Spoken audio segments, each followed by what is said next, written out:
Hi, my name is Dr Rangan Chatterjee, medical doctor, author of The Four-Pillar Plan and BBC television presenter.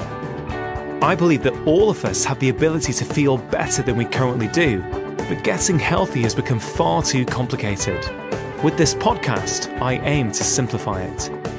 I'm going to be having conversations with some of the most interesting and exciting people both within as well as outside the health space to hopefully inspire you as well as empower you with simple tips that you can put into practice immediately to transform the way that you feel. I believe that when we are healthier, we are happier because when we feel better, we live more.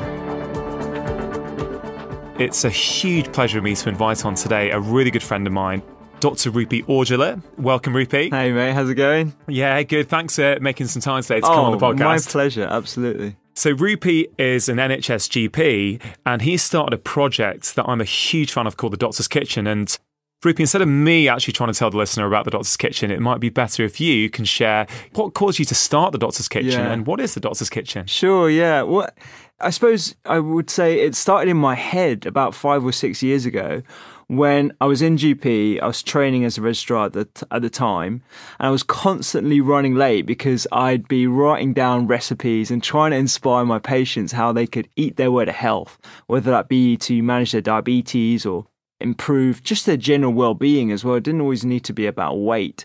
So I thought, wouldn't it be great if I started a blog or a YouTube channel where I create recipes and I talk about the clinical research behind the ingredients I use in an effort to inspire everybody about how our plates are positive health interventions.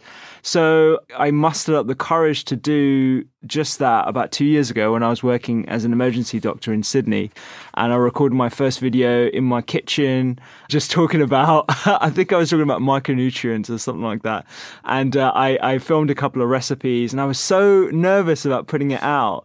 But luckily, the reception from both patients and my colleagues was really positive. And since then, I just continue to do the same thing on social media. I'm on Instagram, and I create recipes, and I basically pull in lots of different research that I think is going to be engaging and motivating to patients to use. So I suppose that's the Doctor's Kitchen in a nutshell. It's had other reach outside that, but yeah, that was what it started as. Yeah, Rupy, I mean, you can tell your passion when you talk about it, and I think that certainly comes through on your channels as you're incredibly motivated, but you're passionate to help make it easy for people and make it practical for people. Absolutely, yeah. And I think there's certainly that commonality between what we both do in terms of, I think we really believe in people. We believe that they have got the ability to become healthier and therefore happier, but what we're trying to do in our own way is give people tools to do that. Yeah. Well, I'll tell you what, the thing that comes to mind when you were describing Doctor's Kitchen is we both work as GPs, and in the NHS, currently we have this 10-minute consultation model.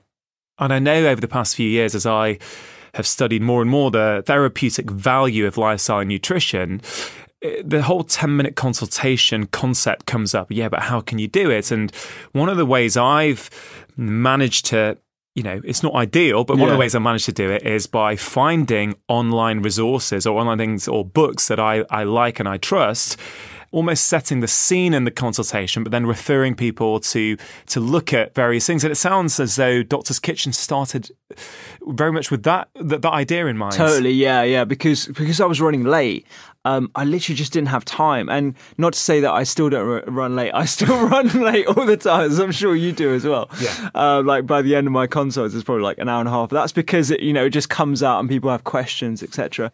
But yeah, it really was a time-saving resource. And I employ that same tactic, I think, still today. Signposting, giving patients homework kind of gives them the idea that this is something that they need to take control of. They need to put effort into. It's not just that 10-minute consultation. The GP is going to give me a medication. I'm going to feel really better. It's not how medicine works, but that's how we've been tricked to believe. And that's the sort of culture that we've made around going to the GP surgery. Whereas exactly like you're saying, signposting, using online resources, getting people motivated about it and getting them to do a lot more work around their conditions is what I'm a massive fan of, and that's what we need to try and encourage as well. Yeah, absolutely, Rupy. So, Rupy, I've been a practicing doctor for 16 years now. Yeah. How long have you been practicing for, and how long have you been a GP for? Yeah, so I qualified as a doctor in 2009, so it's been about 9 years now. and I qualified as a GP in 2014. So I've been GP for 4 years now. Yeah. And so I'm still quite junior in my training, I would say. But in the last few years, my learning curve has just been so steep. And it's fantastic to have people like yourselves to look up to and actually get resources from. But yeah, I mean, like, you know, we never stop learning. We're always picking up new bits of information and trying to find ways in which to give people access to that as well. Yeah, absolutely. Rupy, one thing I've always liked about you is, you know, something about you really resonates with me and how I view things, which is I've never been scared to learn from any health discipline. I'm very happy to learn from a meditation teacher. I'm very happy to learn from a personal trainer, from a musculoskeletal therapist.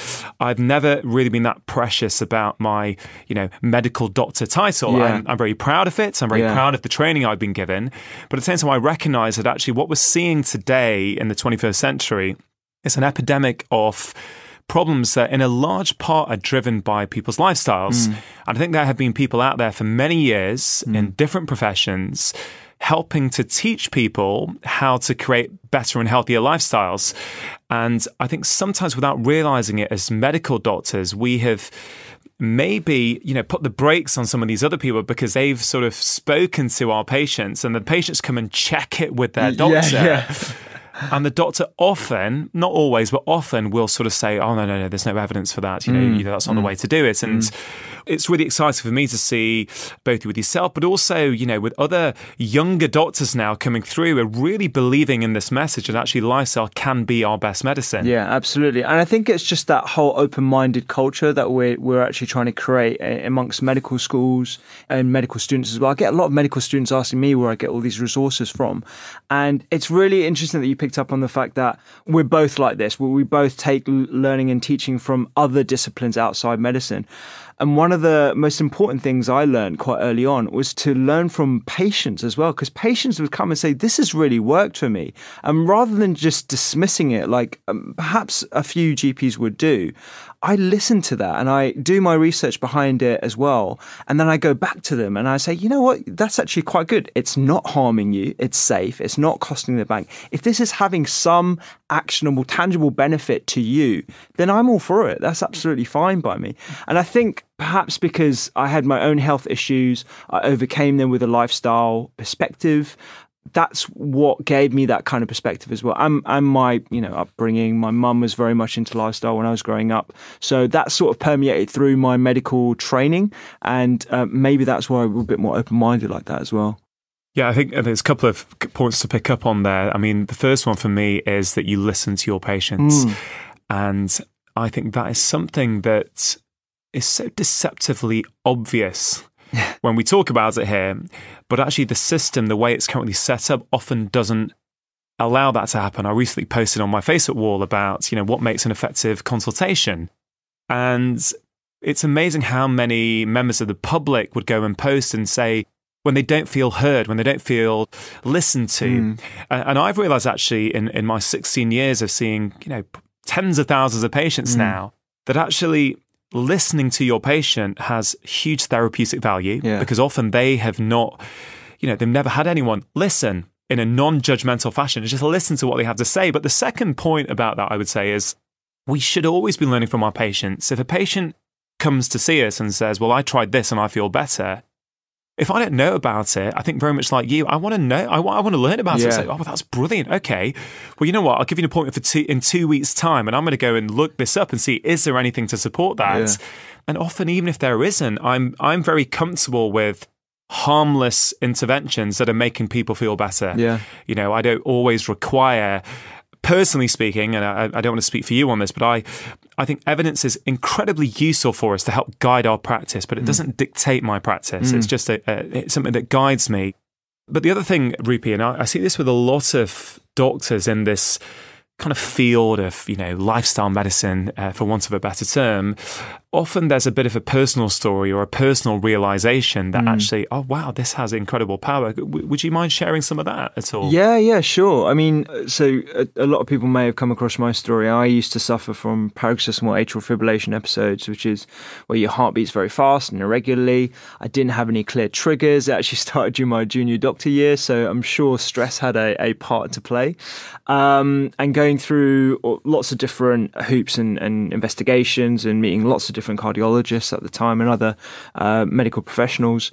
I was offered an ablation. I was definitely going to go for that. My mum was very much dead against that, given her naturopathic lifestyle approach.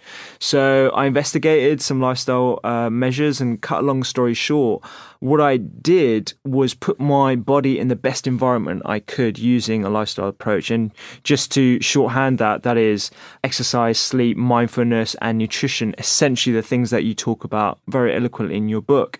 And my initial aim wasn't to reverse my condition. I think that's really important to get that across.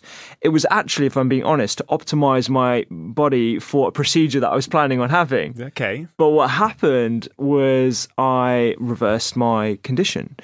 And retrospectively, it's incredibly hard to pick apart exactly why that happened. Was it the supplements I started taking? Was it the nutrition? Was it the mindfulness? Was it, all these different elements? And it was obviously now for us, it's the holistic perspective that I took to my body, my environment, and putting myself in the best position I could, where my body essentially self-healed. And that sounds like a bit of an out there term, a bit kooky, but that's essentially what happened. And that's why I'm very open-minded about this whole thing. Actually, going back to when I was a junior, I remember the first time a patient came into me in GP and they came off their medications for blood pressure. I think they were only on one pharmaceutical at the time. And they told me they meditated their way out of their medications. Now, the doctor and me at the time was like, I have no idea what this is. I don't know who this patient is, why they're talking to me about meditation, meditating your way out of blood pressure. But the most important thing is I didn't dismiss it. And I said, that's great. In my head, I was like, this sounds a bit weird, but that's great. I'm quite conscious that I want to keep abreast of how your blood pressure is changing over the next few months, because in my head it was like, well, that's clearly not right. But then I did some research behind it, and it was really interesting what I came up with. And that has now permeated through my clinical practice now, where I actually talk very openly about meditation and stress relieving factors, because as you know, it's a massive driving force, the stress that we have in our lives. It really is. And there's so many interesting points to pick up on what you just said, Rupy. I mean, it's a very inspiring story. And I think, I find with my patients, as I'm sure you do, when you share little insights about yourself and what happened on your journey, I think it really connects with people. And I think people buy in a little bit as well when they hear you've been through stuff. And, I'm delighted you did reverse your condition. And it's fascinating that wasn't your goal. Your goal was to have the operation, that procedure, the ablation, just to optimize how well your body, the state your body was in, to optimize that environment so to give you the best chance of actually coping with that procedure. But by doing that, you ended up getting rid of it.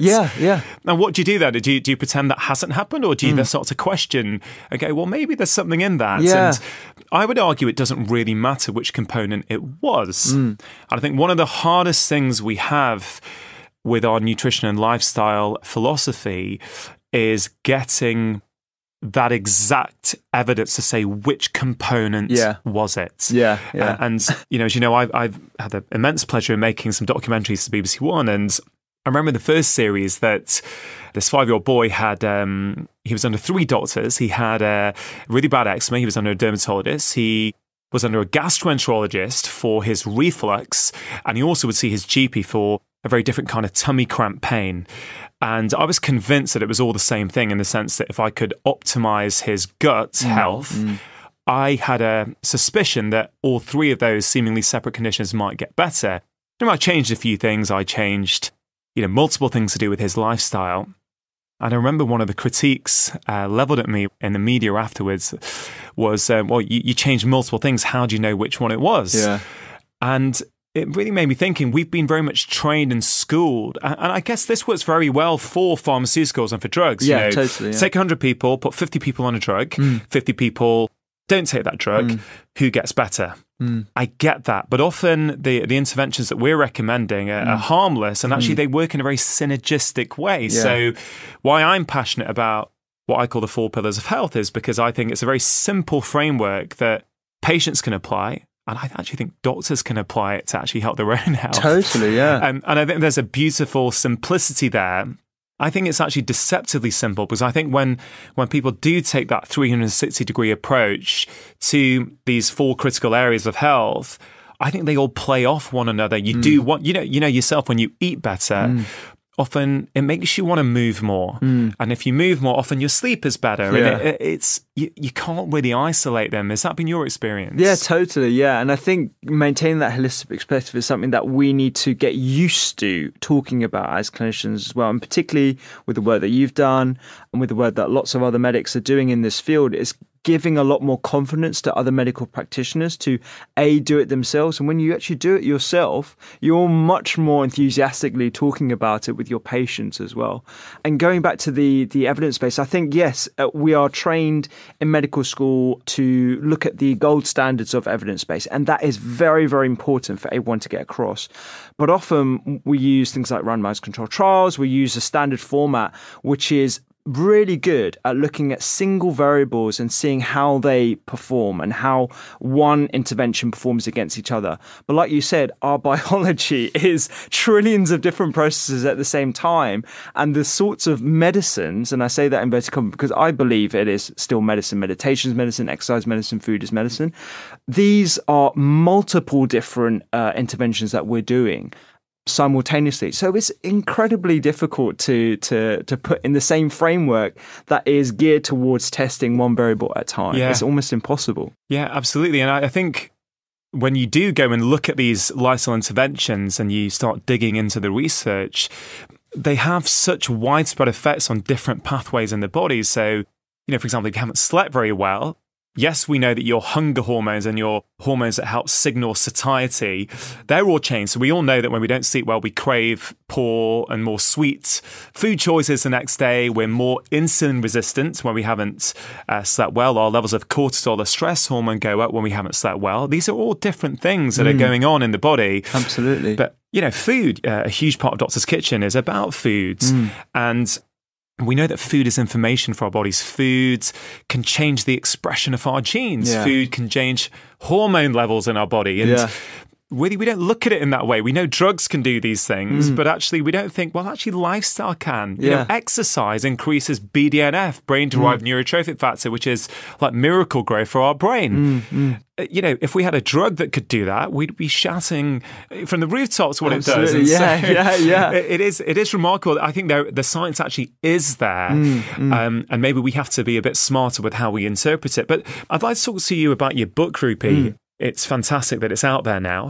I'm sure it was a labour of love, potentially. Massively, yeah. I think we were doing it simultaneously, right? So I remember texting you, like, when's your deadline? Oh, yeah, my deadlines are coming up. And it was a labour of love for sure. Can you tell me a little bit about the research that went into that? Because I know from Chatterjee, you really spent a lot of time trying to find the research for these recipes that you put in the book. Yeah. And I'm interested, was the research there and how did you find it? Sure, yeah. So, I described the book as a culinary journey through food and medicine, where I've created 100 delicious recipes, breakfast, lunch, dinner, snacks, and some paste as well, that are mirrored by the scientific evidence, the plethora of different studies that permeates through my philosophy around food. And the first section is about exactly what you're just talking about, how our food affects our genes, the expression of our genes, rather. How it affects the microbiome, the very foundations of our existence, all those different things. And I think there's probably over 250 academic references there that I've pulled from multiple different sources. One from medical school, where I looked through all my nutrition lectures, some from the functional medicine world, where they practice a lot of lifestyle medicine, some from traditional journals like Cell and Gastroenterology and Nature, because there is so much fascinating stuff out there that I'm using on a daily basis and I'm thinking about when I recipe create on a weekly basis, and I talk to people when I do talks and stuff like that. And I just wanted to get it out onto food, but making it digestible, excuse the pun, making it easily accessible as well. So it's not just about certain ingredients that are highly priced, it's about making wellness and this whole era of lifestyle medicine accessible to everyone. And that's something I'm truly passionate about. Yeah, I've seen that actually in the things you write about and things you post about. It's not just about feeding the middle class as well. It's about making it reach all sectors of the population. Yeah, totally. Yeah. Until recently, I worked at a practice in Oldham, which is, there are certain populations there which I would say don't have access to the same things that other more affluent populations have. And I served for a good 7 years a community where a lot of them were on benefits. A lot of them didn't have much disposable income. And what I found incredibly hard was I could spend those 10 minutes would often turn into 30 minutes. Yeah. We had a hugely high rate of type 2 diabetes and childhood obesity, things that I regard as completely preventable. And in many cases, I regard them as reversible if we give patients the right information. But what I really realized is that I can spend half an hour with this family and I can empower them with all this information. But then if they walk out that door and it is too hard for them to make those lifestyle choices, then it's never going to work. Yeah. And often that did happen. And I remember in that practice, if I ever forgot to bring my lunch, which was rare, but if I did, and I walked out of the practice to go and buy some lunch, I found it incredibly hard to buy anything healthy. It was kebab shops, it was fried chicken shops, it was, £1.20 for a very, very filling meal. And I thought, wow, that's what these guys are facing on a day-by-day basis. And even trying to, I think we are trying to help empower patients to give them that knowledge, which I think is critical. But I think personal responsibility across a society only goes so far. I think it's important, but I think we also have to help create environments where it's easier for people to make these changes. Totally, yeah. I've seen that. Are they called Made in Hackney? Made in Hackney, Can you tell me a little bit about that? You sort of posted about them quite a bit. They're a community kitchen based in Hackney called Made in Hackney, and they basically teach the local community, which happens to be a low socioeconomic area, where to get whole foods from, how to prepare them, how to cook them, and do this on a daily basis. They're really making the link between food and health. And as the only medic in the organisation, I sort of offer a clinical perspective on why food is so important to health and stuff like that. But I'm passionate about that organisation because I really see that as the blueprint for going forward, and how GP surgeries up and down the country need to be affiliated with community kitchens, just like Made in Hackney, where you or me as a GP can say, hey, you're not eating that right. Maybe you need to learn how to use sweet potatoes or more whole vegetables or different sorts of root vegetables and that kind of stuff. There's a really good community kitchen around the corner. Go check them out and they'll be able to help you with all these different things that we've been talking about today. That really is the future. It's something so simple. It's not pharmaceutical led. It's not something that I believe is out there either. I think there's something very actionable going forward. I often get asked by other doctors, like, where do you start? Where do you start with, like, how you introduce the conversation to food? And it's really different, because I'm not going to start recommending whole nuts and seeds or flax or something like that to someone who doesn't know where they're going to be sleeping in the next couple of weeks because they're on benefits, for example. I'm going to start having conversations with them on a completely different level compared to someone else who might already be very educated in food and just wants to know how to heighten their awareness of different sorts of foods or cook a particular sort of meal. Well, that comes down to what we were talking about right at the start of this podcast, which is the listening to patients. I mean, there's no one rule that, this is the way you deal with your patients. It really depends who that patient is, what is their understanding, what is their belief, or where are they meeting you at. Yeah. I'm very fortunate with the documentaries that I've made.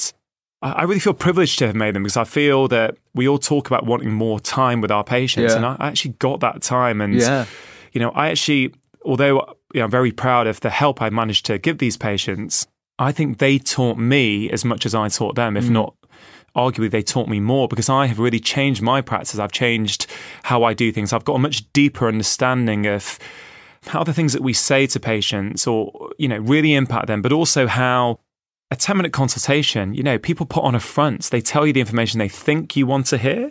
You might ask questions that help you quickly get to the root cause or what you think is the root cause. And I think we often miss the big picture. How often do we get told, the patient tells you the important thing as they're walking out, door on the handle. Oh yeah, doctor, and the other thing is, and you think that's the crux of the matter. You need to get them back in and have that conversation. Totally, yeah. But I've also seen, patients and families from all different socioeconomic classes. And if we just deal with food for a minute, I agree with you. I think healthy, sustainable eating is and should be available to every single person in this country. Totally, yeah. And I think that's what we should be striving for. And have you found that on social media, and obviously your main channel seems to be Instagram, I know you're across them all, and I'd love you to share with the listeners where they can find you. Sure thing, yeah. But I'm really interested as to, has there been any kickback against, or have people been talking about, this is all very well for, wellness is to preserve the middle classes and it's not accessible to all. Has that come up anywhere or in your conferences or anything like that? Definitely, yeah. And I think it's a prevailing argument that I have to deal with in clinic quite a bit. This whole notion that healthy eating is inaccessible and it's expensive for the majority of people. And I'm really trying to smash that preconception about healthy eating, because when you do it right and you learn the different sorts of hacks that I talk a little bit about in my book as well, it doesn't become more expensive than the average household can actually afford. Sorry, my Instagram is doctors_kitchen if you want to look at the different sorts of recipes. And you'll see that I try and use just normal, wholesome ingredients with a little bit of spice, a little bit of flair every now and then, just to make it exciting and accessible for the majority of people. But that is something that comes up quite a bit in clinic in particular. And just giving little bits of advice of how they can actually heighten the nutrient density of their meals without breaking the bank, and how you can prepare from scratch, which takes a little bit more time, but it's much better for you in the long run. That's sort of how we get around that. It's about sort of convincing not only our patients, but also the culture of new medics about why this is an important discussion to have. Once you empower people about how their food has a direct impact on health, then you can inspire them to spend a little bit more time per week choosing food, or maybe even a little bit more money as well. I think we've spent, as a proportion of our household income, less on food going over the last 20, 30 years. So we need to really address that balance, because we're spending a bit more on technology and clothing and all the rest of the things, which are great. But, ultimately we need to look after our things. And the most important thing, of which you should be putting the blueprint for every other aspect of your life, is your health first and foremost. Yeah, absolutely. I think that's a really good point. And people talk about the expense of food, and absolutely I recognise that for certain populations it can be incredibly difficult, and we need to help create change. But I think we also have to recognise that actually maybe there is a certain cost to health in the modern world, and maybe that's a cost that we're not prepared to pay as a society. Again, I'm keen to add, I do recognise that certain foods actually are beyond the price of some people, and I think we have to make food more accessible to different communities and different populations. Totally. But I also think we have to prioritise. I mean, how much importance do we give and to these things? In your book, do you talk about different conditions and different recipes that can actually help different conditions? Yeah, I talk a little bit about that, but I'm quite careful not to add a prescriptive element to food, because, as you know, the root cause of any disease can be completely different to another. So it might be due to stress levels or sleep or lack of exercise.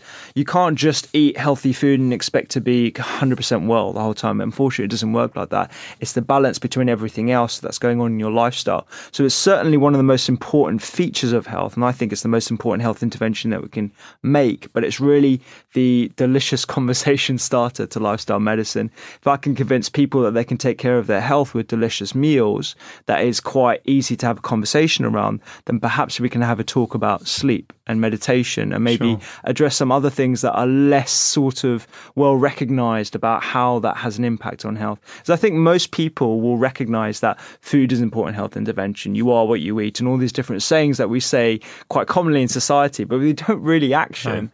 But things like meditation and sleep, and how important sleep is, and all these different things, that's a little bit more on the periphery of people's understandings. So really, that's kind of like my way in. It's like a Trojan horse. And I think you're absolutely right. I think if you'd asked me 5 or 6 years ago what I thought the most important component was, I would have probably said food. Well, I would definitely have said food. Yeah. I've actually evolved my thinking on that. It's not that I don't think food's important. I've just learned from patients that actually different people want to start at a different point. Yeah. And my personal bias is food, because that's what I did. And therefore I think I think all of us on some level probably reflect our personal biases into a consultation as much as we try not to. I certainly think we possibly do. I mean, I can't obviously speak for every doctor. I know there's a great article, I think it's in JAMA, the Journal of the American Medical Association, in 2015, showing that doctors who engage in physical activity themselves are much more likely to counsel their patients on physical activity. So I think this really feeds into that. Our own practices with nutrition and lifestyle really influence the conversations we have with our patients. But I've also realized that some patients I've had, particularly I can think of a couple of mental health patients with depression, didn't really want to change their diet. And I'm very passionate that our food can impact our moods. But they wanted to get more physically active first, and that was their gateway to get to food.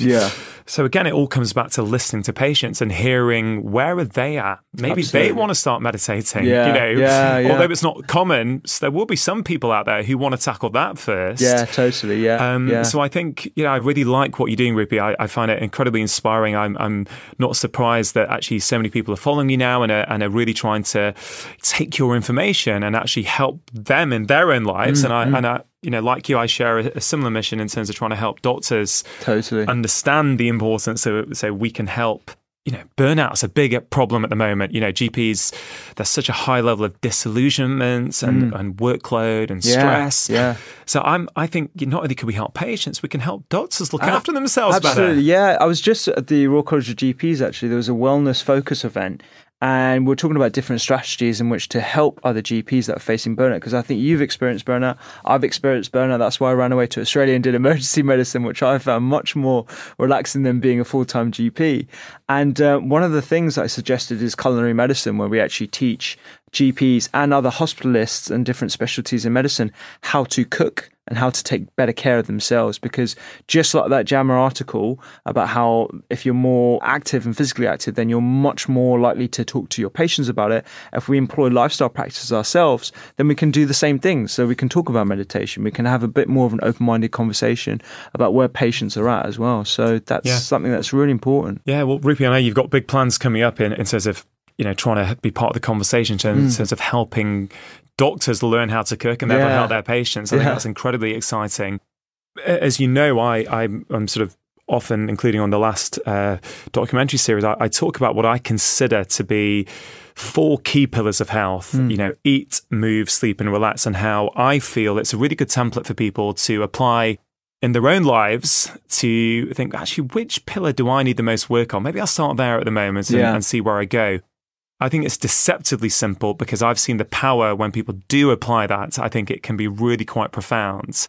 But one thing I'd love to do is ask you, what are your sort of 4 top tips that you'd give to maybe the listeners of this podcast and how they can improve their own health? Yeah, sure. So, I mean, there's so many different ways in which to start this. So I'll start with food, as I always do. But eating colourfully is probably one of the easiest things that I suggest to patients, because rather than counting calories or counting macronutrients, I think we need to get to the bigger picture, which is where the quality of our food is coming from.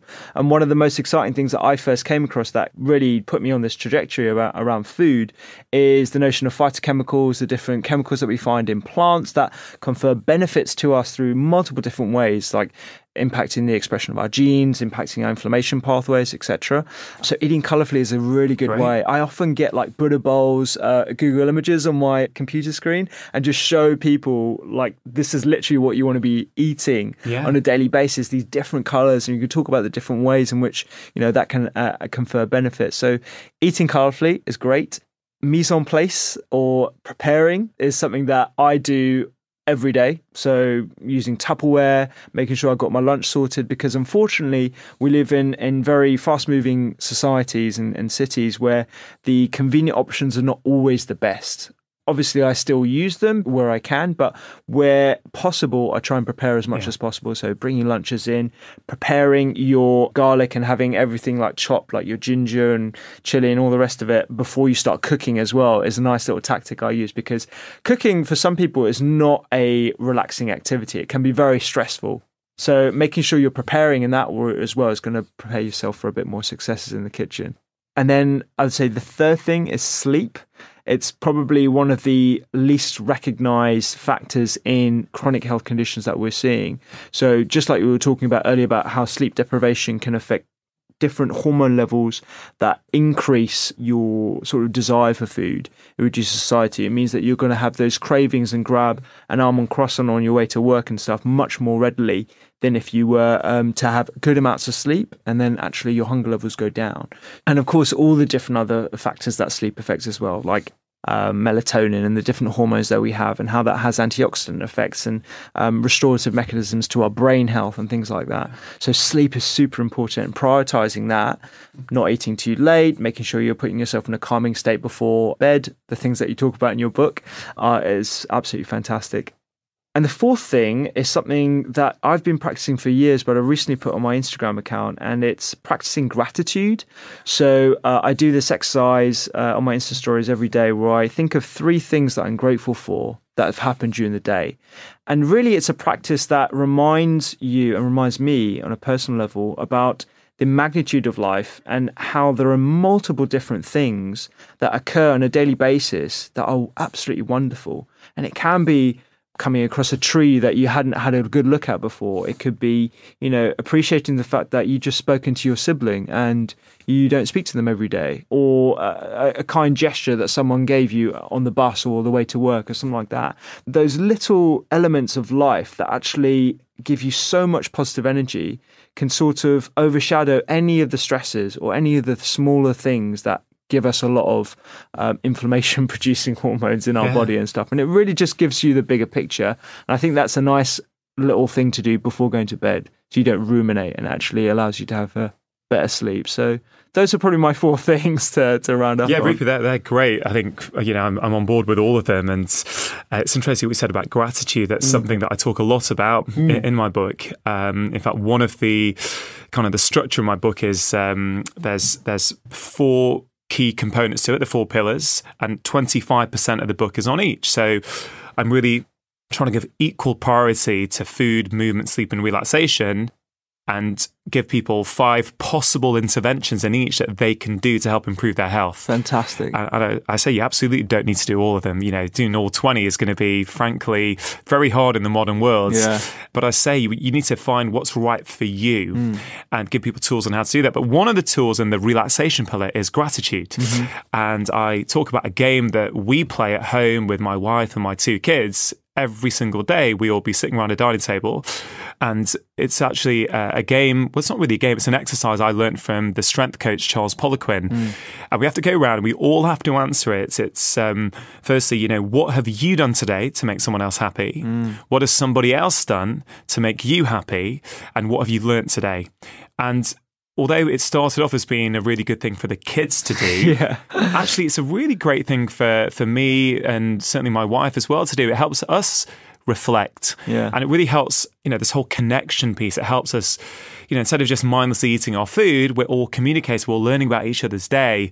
And so, I just thought I'd share that personal story. That's what goes on in the Chatterjee household pretty much every night. That's great to hear. So Rupy, look, thank you so much for making some time today to come on my podcast. If you want to just tell people the name of your book, where they can buy it, you've obviously mentioned your social media channels. Sure. But, I highly recommend everyone listening, you do go and take a look at Rupy's book and see if it's something that you can implement in your life to help you. The book's called The Doctor's Kitchen. I've kept it pretty simple. And you can find me on doctors_kitchen and on my website, thedoctorskitchen.com. Well, thanks, Rupy. Thanks for creating the time. And no doubt I'll get you back on the podcast in a few months as things progress for both of us. Let's do it. That's the end of this week's Feel Better, Live More podcast. Thank you so much for listening. And I really hope you found the conversation useful, but also enjoyable. If you're not already, I'd highly recommend that you subscribe to this podcast so that you can be notified when the latest episode of my podcast comes out. I'd also be incredibly grateful if you consider going onto iTunes and giving this a 5-star rating so that I can get this information out and reach more people. It really does make a difference. And if you have any suggestions for people you'd like to see me have conversations with on this podcast, I'd encourage you to get in touch with me on social media using the hashtag FeelBetterLiveMore. You can find me on Facebook and Instagram using the handle @Dr Chatterjee, and on Twitter using the handle @Dr Chatterjee UK.